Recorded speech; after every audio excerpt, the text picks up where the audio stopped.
नमस्कार दोस्तों, भारतीय पुरानी संस्कृति यानी कि इंडियन माइथोलॉजी में भारतवर्ष को आर्यव्रत के नाम से भी जाना जाता था, जिसका मतलब है कि लैंड ऑफ आर्यंस। आर्यव्रत और भारत के बारे में वेदों में अनेक शास्त्र और महाभारत में मिलता है। एक ग्रंथ जिसे शास्त्रों में सबसे महान कहा गया, जिसका जिक्र वैदिक टेक्सचर में तो है, पर कुछ लोग इसे अपने घरों में रखना भी मुसीबत मानते हैं। अनंत पुराणों में छुपा है सनातन सत्य, इसे पूर्णतः किसने देखा? वरुण के 9,000, इंद्र के 100, आपके और मेरे केवल 2। श्रीमद् भागवत गीता जो सनातन धर्म में सबसे श्रेष्ठ माना गया है। लेकिन जो गीता हम पढ़ रहे हैं, क्या वाकई वो वही गीता है जिसे महर्षि वेदव्यास और भगवान गणेश ने लिखे थे? क्या है भागवत गीता का रहस्य? हिंदुओं की धर्म ग्रंथ कौन सी है? क्या है भागवत गीता का पूरा सच? आइए जानते हैं आज के इस वीडियो में।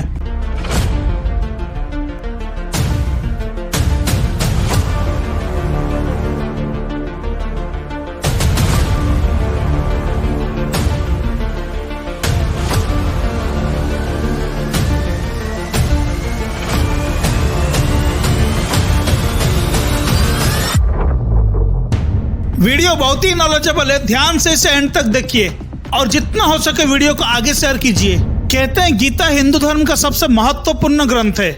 जब हम गीता कहते हैं या फिर सुनते हैं तो सबसे पहले मन में आता है श्रीमद् भागवत गीता, जो कुरुक्षेत्र में श्री कृष्ण ने अर्जुन से कहा था। लेकिन पुराण और महाभारत में कई तरह का गीता है। जैसे महाभारत में युद्ध से पहले एक व्याध गीता होता है, मतलब बुचर्स गीता, और ये कथा महाभारत की बाण पर्व में है। मार्कंड ऋषि ने इसे युधिष्ठिर को सुनाया है। इस कथा में एक अहंकारी सन्यासी को एक व्याध यानी कसाई ने धर्म के सही ज्ञान समझाया है। फिर शांति पर्व में पिंगला गीता होता है, जो एक प्रोस्टिट्यूट ज्ञान दे रही है।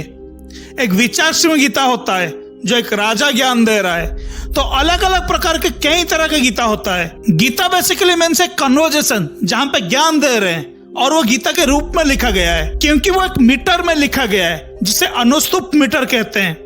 अगर आप गीता के कोई भी श्लोक पढ़ते हो तो it sounds very musical. Gita गीत से आता है, इसलिए उसे गीता कहते हैं।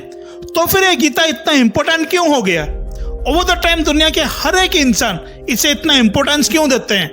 ऐसे कैसे हुआ, आइए जानते हैं। गीता का इंपॉर्टेंस बेसिकली ब्रिटिश गवर्नमेंट के वजह से है।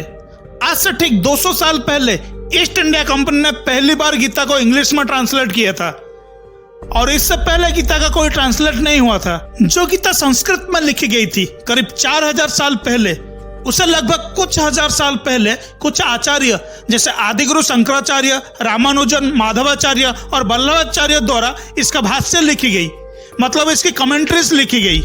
लेकिन सारे कमेंट्री भी संस्कृत भाषा में ही लिखी गई थी, जो सिर्फ ब्राह्मणों को यह भाषा पता था और कोई नहीं जानता था। और 14-15 सेंचुरी के बाद जो संत लोग थे, उन्होंने गीता का ज्ञान को और भी सिंप्लीफाई करके लोक भाषा में, लोक संगीत के माध्यम से लोगों तक पहुंचाया। जैसे ज्ञानेश्वर मराठी में लिखे थे, बलराम दास ओडिया में लिखे हैं और अन्नामाचार्य तेलुगु में लिखे हैं। लेकिन exact translate east India company ने किया था। चार्ल्स विल्किंस नाम का एक राइटर भागवत गीता का पहला ट्रांसलेट इंग्लिश में किया था, और उन्हें यह बहुत पसंद आया। उसके पीछे की कारण भी बहुत इंटरेस्टिंग है कि वेदों में कई तरह के देवी और देवता होते हैं, तो उन्हें लगा ये पॉलीथेटिक है और प्रिमिटिव रिलीजन है। लेकिन गीता में सिर्फ एक ही भगवान का नाम लिया जाता है, तो उन्हें यह मोनोथेटिक लगा। तो ब्रिटिश गवर्नमेंट ने कहा कि शायद Gita is closer to Bible, तो हिंदू धर्म के लिए यह ग्रंथ ठीक है, तो इसलिए उन्होंने इसका ट्रांसलेट किया।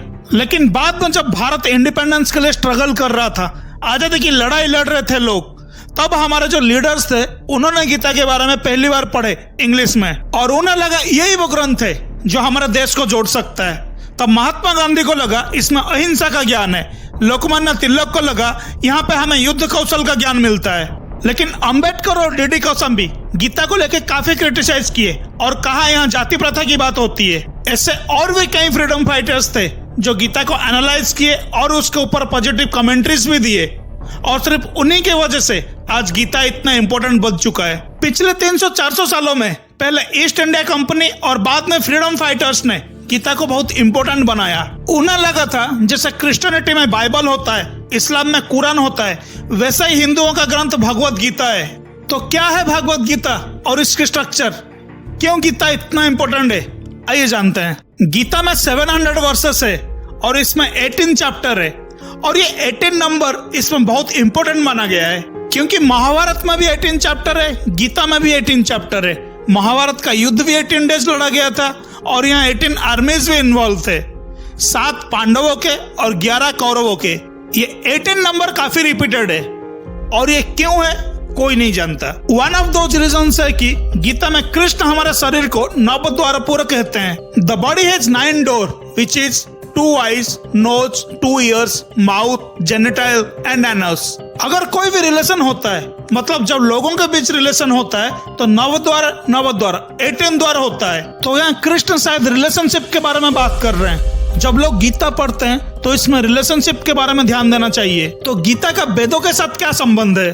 कहते हैं वेद जो है वो घास जैसे है, मतलब ग्रास, और उपनिषद गाय है जो वेद के ऊपर चढ़ते हैं, और कृष्ण ग्वाला है जो दूध निकालते हैं उपनिषद से।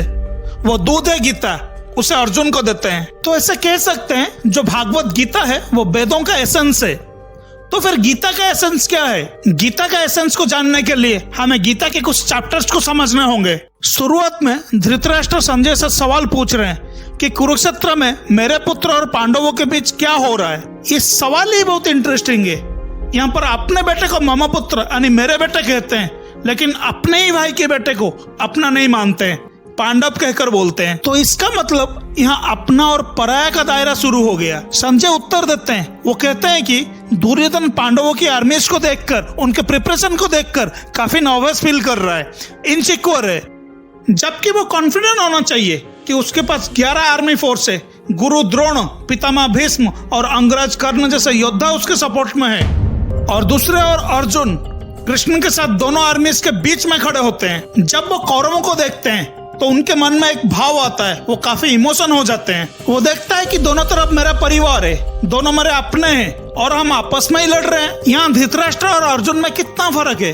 धृतराष्ट्र को लगता है कि अपने और पराये, लेकिन वही अर्जुन को सब अपने ही लगता है। और वो सवाल करता है कृष्ण से कि ये दायरा कहाँ से आया, ये बाउंड्री कहाँ से आया? दोनों तरफ मेरा परिवार है, अगर मैं मेरा परिवार को ही मारूं तो यहाँ धर्म क्या रहा? तो इससे लड़ाई हम कैसे लड़ सकते हैं?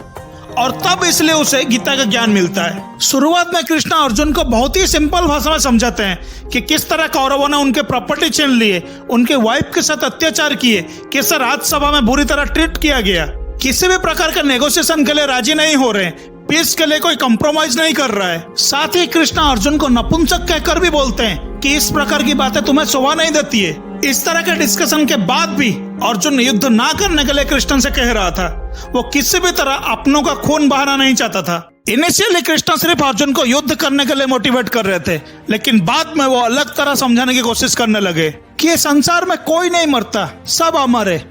जिस प्रकार जन्म होने के बाद शरीर बचपन से यंग एज फिर ओल्ड एज में कंटिन्यू बढ़ता रहता है, ठीक वैसे डेथ के बाद आत्मा दूसरे शरीर में चला जाता है। कृष्ण अर्जुन से कहते हैं, ये जो तुम सोचते हो जीवन और मृत्यु, ऐसा कुछ होता ही नहीं, ये तुम्हारा वहम है, ये तो दुनिया में चलता रहता है। और बाद में फिर वो ज्ञान की गहराइयों में जाते हैं, कहते हैं जो तुम देख रहे हो वो संपूर्ण सत्य नहीं है, सत्य इससे बहुत बड़ा है।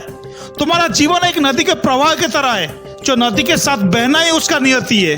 और उसके बाद वो धीरे धीरे कर्म के ऊपर इंपॉर्टेंस देते हैं और वो 2 शब्द इस्तेमाल करते हैं, पहला यज्ञ और दूसरा योग। यज्ञ बहुत इंपॉर्टेंट है, यज्ञ इज एक्सचेंज, ये बेसिकली रिलेशनशिप। लाइफ में आपको कुछ देना पड़ता है और कुछ लेना पड़ता है, कुछ पाने के लिए आपको कुछ खोना भी पड़ता है। जीवन यज्ञ है, नहीं चाहते हुए भी तुम्हें उस यज्ञ में बैठना पड़ता है। दूसरा है योग। योग का मतलब कनेक्शन और वियोग का मतलब डिस्कनेक्शन। जिस तरह हमारा कनेक्शन हमारे परिवार के साथ है, दोस्तों के साथ है, ठीक उसी प्रकार शरीर का कनेक्शन दिमाग के साथ है, दिल के साथ है और आत्मा के साथ है। जैसे बाहर की कनेक्शन होता है वैसे अंदर की भी कनेक्शन होती है। अंदर जीवात्मा है और बाहर परमात्मा है। अगर तुम युद्ध नहीं करोगे और भाग भी जाओगे तो तुम परमात्मा से भाग रहे हो। तो अर्जुन दैट टाइम थोड़ा नर्वसनेस दिखाते हैं और उनका नर्वसनेस देखकर कृष्णा अपना टोन वापस बदल देते हैं और ऑल ऑफ सडन वो एक पेरेंट्स की तरह बन जाते हैं, एक गाइड की तरह बन जाते हैं। टोन इमोशन हो जाता है और वो भगवान के बारे में एक्सप्लेन करते हैं कि जब तुम्हारा कोई सहारा नहीं होगा तो भगवान तुम्हारा सहारा होंगे। तब कृष्ण डरे हुए अर्जुन के लिए एक उम्मीद के नाव लेके आते हैं और कहते हैं, देखो मैं हूं तुम्हारे लिए, ये सारे सृष्टि मेरे से जन्मा है और देखो मेरे इस रूप को। और फिर वो अपना विराट रूप दिखाते हैं। वो कहते हैं देखो ये ब्रह्मांड मेरे से उत्पन्न हुआ है, मैं ही जन्म हूँ, मैं ही मृत्यु हूँ, मैं ही देवता हूँ, मैं ही असुर हूँ, मैं ही चर हूँ, मैं ही अचर हूँ। इस दुनिया में जो कुछ भी है सब कुछ मुझसे ही निकला है और अंत में सब मुझ में ही विलीन हो जाता है। गीता का जो मिडिल पार्ट है बेसिकली एक डरा हुआ इंसान को कॉन्फिडेंस दे रहे हैं। और जब अर्जुन अपने आप को संभालता है तो उसके बाद कृष्ण उसे ज्ञान देते हैं, लास्ट में जाके ज्ञान देते हैं। दुनिया के हर समस्या का हल गीता में है, बस इसे ध्यान से समझना होता है। कहते हैं कि जो जानवर होते हैं वो अन्न के लिए दौड़ते हैं, लेकिन मनुष्य अर्थ के लिए दौड़ता है कि मेरे जीवन को अर्थपूर्ण कैसे बनाऊं। और हम यही गलत कर बैठते हैं। तुम्हें बाहर से किसी की वैलिडेशन की जरूरत नहीं है, हम जीवित है इसलिए हम अर्थपूर्ण है, क्योंकि हमारे अंदर आत्मा है। लेकिन हम इसे भूल जाते हैं और हम दूसरे के नजरिए से अपने आप को वैलिडेट करने लगते हैं कि लोग हमारे वाहवाही करे, अप्रिशिएट करे। हम दूसरे से एक्सपेक्टेशन रखते हैं, सोचते हैं दूसरे हमें रेस्पेक्ट करे, तब हम इंद्रजाल में फंस जाते हैं और तब अपने अंदर अहम का जन्म होता है, अहंकार का जन्म होता है। इस तरह के बहुत से लोग हैं जो अहम की अंधकार में डूबे हुए हैं, भागवत गीता के ज्ञान को नहीं समझ पा रहे हैं। दोस्तों आज की वीडियो को हम यही एंड करते हैं। जल्दी से वीडियो को लाइक करें, चैनल को सब्सक्राइब करें, बेल आइकन के ऊपर क्लिक करके नोटिफिकेशन को ऑन करें। Thank you for watching our video. Next week फिर मिलेंगे कुछ नए जानकारी के साथ। स्वस्थ रहिए, खुश रहिए, नमस्कार।